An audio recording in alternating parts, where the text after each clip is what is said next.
Pregnant છો?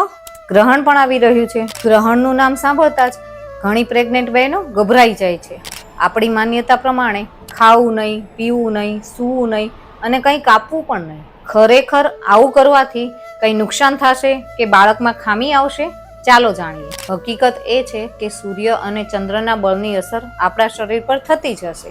એટલે જ તો સૂર્યોદય સમયે એનર્જી લેવલ હાઈ અને સૂર્યાસ્ત સમયે ડાઉન. પરંતુ સાયન્ટિફિકલ એવું કંઈ જ પ્રૂવ નથી થયું કે બાળકને ગ્રહણથી નુકસાન થશે. પણ ચોક્કસપણે એવું ધ્યાન રાખીએ કે ગ્રહણને નરી આંખે ન જોઈએ. વધારે ભૂખ્યા રહેવાને બદલે પૂરતા પ્રમાણમાં પાણી અને ખોરાક લઈએ, કારણ કે અમુક હાઈ રિસ્ક પ્રેગ્નન્સીમાં ડોક્ટરની દવાઓ અનિવાર્ય હોય છે. ડરથી બેસી રહેવાને બદલે મેન્ટલી ફ્રેશ અને પોઝિટિવ રહીએ. એ માટે સારા પુસ્તકો વાંચીએ, મેડિટેશન કરીએ અને આપણે માનતા દેવી દેવતાઓનો મંત્રોચ્ચાર કરીએ. યાદ રાખો, ગ્રહણ બાળકને નથી નડતું, પણ માતાનો ડર ચોક્કસ નડે છે.